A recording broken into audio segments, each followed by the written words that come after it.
After going full-time with my small business at the beginning of this year, I started out by taking over a corner of the sitting room, and sometimes the entire sitting room, as my office. And this was working for me, but we are now renovating the entirety of our house, so this office corner will one day actually become our kitchen. So to kick the next stage of my business into gear, we've decided to build a new garden office / studio / summer house in the garden. This is the location we decided on, but let's go back to when we first moved into the house to show you just how much we've done to even get to this point. 2023, everything is overgrown, but you'll have seen in our first few house renovation videos, we got this under control. This used to be the garden's vegetable patch, which is why the soil in this part of the garden isn't the usual thick clay soil, but nice and fertile soil that could grow weeds and asparagus without trying.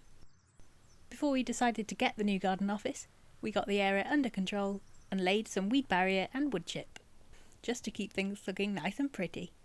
When we did decide to build the office, we considered a few locations in the garden, but this was a nicely tucked away area with a perfect view down the garden, not blocking any other views, and we could fit in a nice and big office. We mapped out the area, choosing an office that was large enough to hold all my business needs, not feel too squashed in, but also within our budget. After ordering the office, it was time to get the base sorted.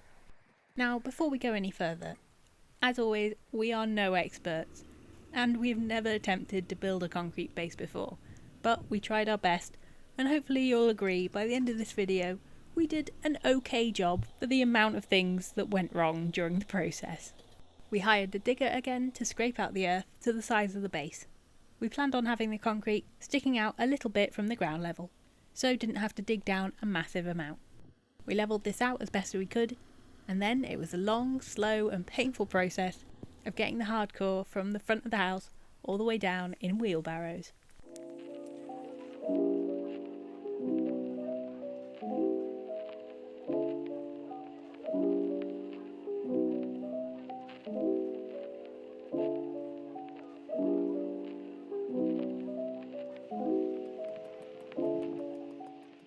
At this point it was also market season. I was off most weekends at markets trying to earn some money to build this office. While I was gone, Joe, and from help with family, built the frame and finished filling in the base.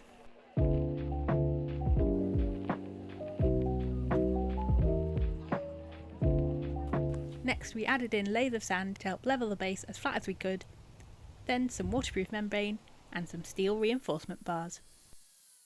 This might seem like overkill, and maybe it was a little bit, but like I said, we've never done something like this before. So we're going safer and doing everything we can to make sure this lasts for as long as we're in this house and beyond. Now this was the day before the concrete was to be delivered, and the steel supports we bought ended up being too high for the base. We had no time to order more, so some Franken supports were made by cutting down and using a Dremel on the old supports. But that was the base ready to go. We put up our marquee over the base as it was supposed to be really bad weather over the next few days, so wanted to cover everything up to keep things nice and dry for the next morning when the concrete would arrive. Well, that was the plan with the marquee, but when I got up the next morning, there were puddles of water that I had to scoop out with old mugs and dustpans. But I managed to get it dry, ready for the concrete. What isn't filmed is the delay and issues we had with the concrete supply.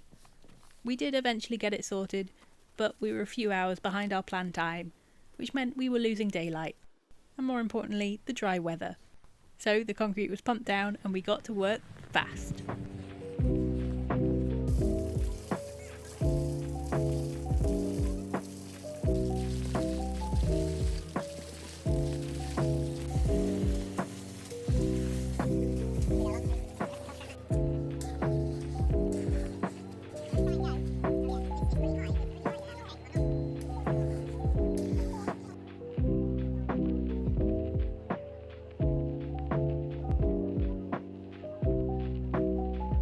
Just as we managed to get the last bits of concrete smooth and filled in random cracks with any leftover concrete, it began to rain. So we were glad to have the marquee up and ready to hopefully keep everything dry. But as there were delays to the concrete being poured, this meant we were smoothing the concrete in the dark. trying our best just to smooth the edges where you might be able to see along the office floor.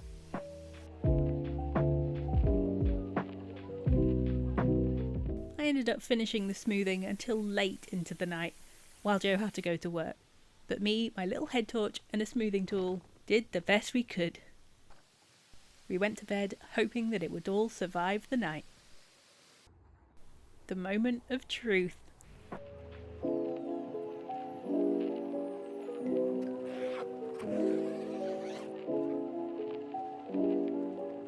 Goddamn cats. We don't even own any cats. But otherwise, it looked okay. We were happy with it. The weather for the next week wasn't looking great, so we decided to leave the marquee up just for a couple more days to make sure it was protected. And, well, one morning I woke up to this. Joe was at work, so I had to take down this broken and bent marquee all by myself, which was tough. It was really annoying as we were planning on taking it down that day anyway. But the wind and storm we had decided that it was a day too late, but as heartbreaking as it was to see it destroyed, it did its job, protecting the very expensive and harder to fix concrete base.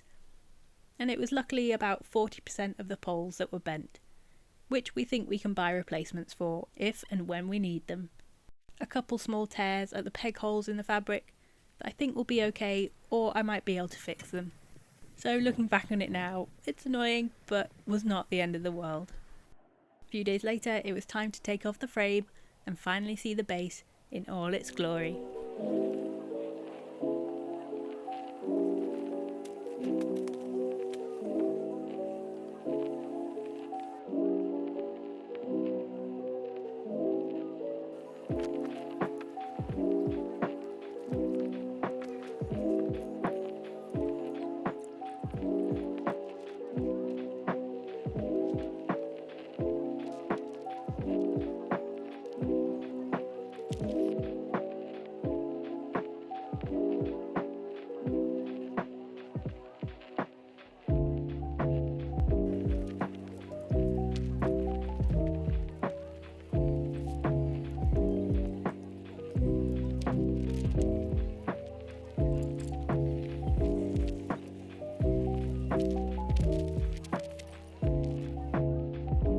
We're really pleased with how it turned out.